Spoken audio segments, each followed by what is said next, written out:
The Legend of Zelda is, like Mario, one of the most well-known Nintendo franchises ever made. Unlike Mario, Zelda generally puts more emphasis on its story and characters, and even has its own official canon. One fundamental rule of each Zelda game is that, with the exception of certain direct sequels like Majora's Mask and Phantom Hourglass, none of these games are directly connected to one another. That means, unlike with Mario, the Links and Zeldas in each game are different from one another. Now, where am I going with all this? Well, it would be a logistical nightmare to portray the entire Zelda series in a single archetype, so instead, I'm going to limit myself to a single game in the franchise, and may end up portraying other games as different archetypes in the future. This archetype is based on Ocarina of Time, as it is the single most well-known game in the franchise. So well known, in fact, that an unofficial source port of this game called Ship of Harkinian was released nearly 25 years after the original's debut. The most accurate name for this archetype is Hyrulean Sage, but I'll just call this Hyrule for short, even though 3 of these monsters don't have Hyrule in their name. The deck is based around link summoning and having monsters of all 6 attributes in your graveyard to unlock this archetype's full potential.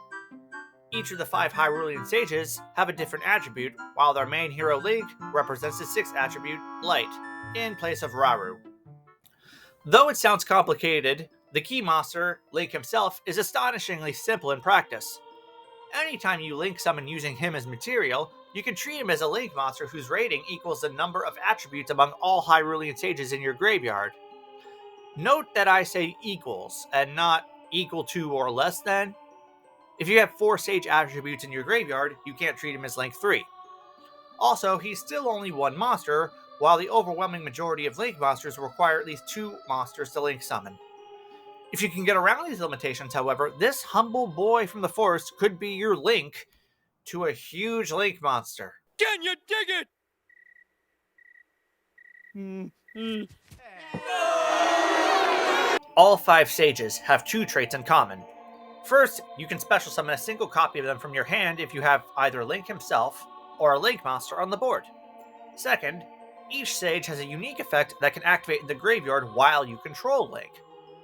Unlike other graveyard-related effects, the Sages don't have to banish themselves to activate them. In other words, the longer the game drags on, the more turns you can use these effects over and over. Saria bounces any card back to the hand, Darunia pops an opponent's monster, Rudo negates an opponent's face-up card, Impa reveals all your opponent's spells and traps, and Nebru lets you draw a card at the cost of 1,000 life points. It should be pointed out, especially for Rudo's Omni-Negate, that none of these are quick effects by themselves. But more on that later.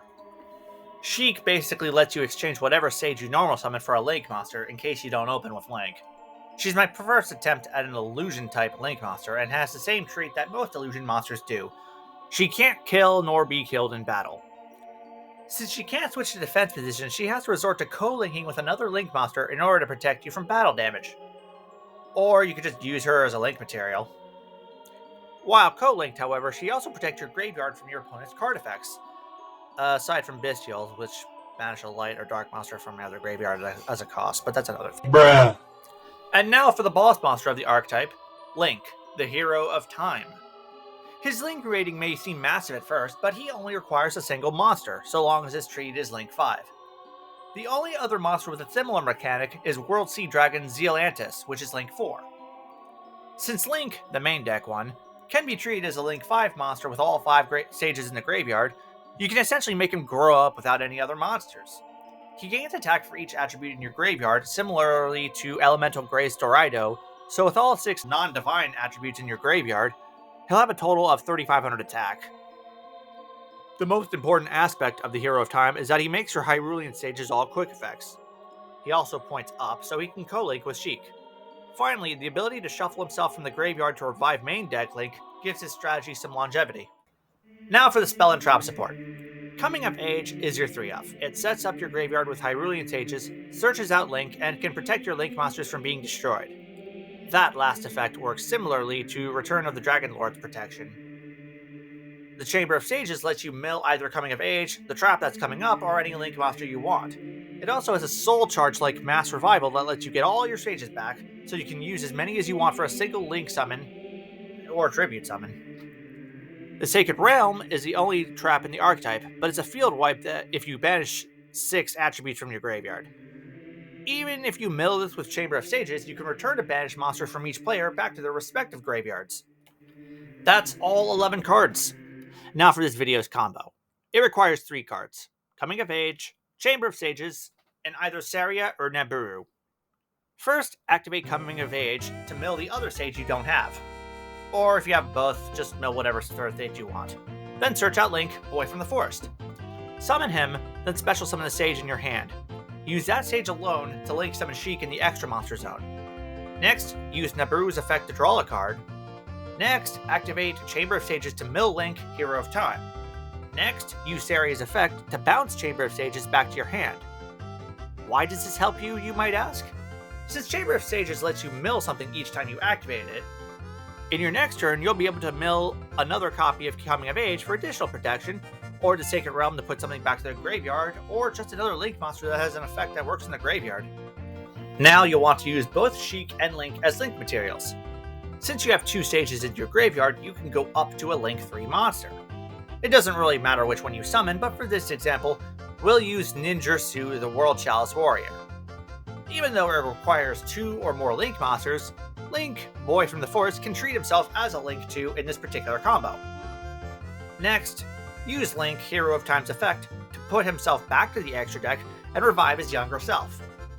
Now you can treat Link as a Link 2 monster again. This will give you enough materials to Link summon his older self so that you can bounce a card and draw another card during your opponent's turn. Plus whatever other stages you can dump in the graveyard you can use their effects to.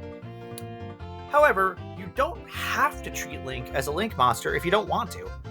That means you have access to Link 4 monsters like Apollousa, Bow of the Goddess, Firewall Dragon, Nightmare Gryphon, Unchained Abomination, Amphibious Swarm Ship, Ambler Whale, or even Gookie the Power Load Ogre if you use Ninjutsu.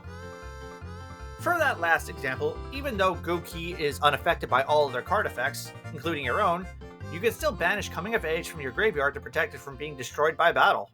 Now for a sample Hyrule deck. Main deck Link is naturally a 3-of, but Naburu is the only 3-of among the Hyrulean Sages due to the importance of draw power. The remaining sages are all 2-ofs. The rest of the monsters are all hand traps and a cap shell. Both Hyrule spells are 3-ofs, while the only traps are 2 Sacred Realms.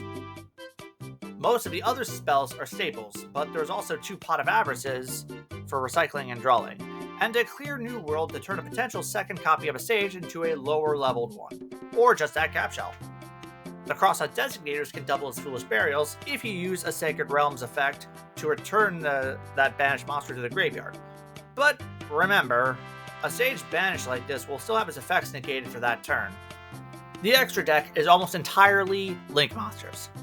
The Sheiks and Almirages are Link 1s that give you something for your other sages to special summon themselves to. There's only a single copy of Link, Hero of Time, since he can recycle himself, plus the Sacred Realm can fetch him back from banishment. World Sea Dragon Zealantis can be Link summoned using only Link if you have exactly 4 sages in your graveyard, as I mentioned earlier.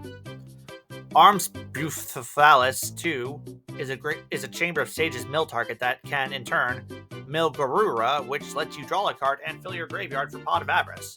5-headed Link Dragon can be easily Link summoned with all 5 attributes through Chamber of Sages' Soul Charge-like revival effect if you have all 5 sages in the graveyard, and the rest are self-explanatory in a Link toolbox. The side deck emphasizes Pere Ray's map, as you can easily search out specific ant traps for attributes, as well as Elemental Grace Doraido, which can be easily special summoned in this deck. Another cap shell was also included for that same reason. The Burials from a different dimension lets you recycle larger numbers of banished monsters should you use Doraido's effect or are against a macro deck. The Royal Decrees are anti-trap and still allows you to recycle banished monsters by banishing the Sacred Realm from your graveyard. And finally, Ninjutsu and Gookie are included from the combo I mentioned earlier in case you need defensive options. And that's everything. Hope you enjoy playing with them in customs. As always, feel free to let me know of your thoughts or feedback in the comments. Be sure to like and subscribe if you're interested in more gaming custom cards.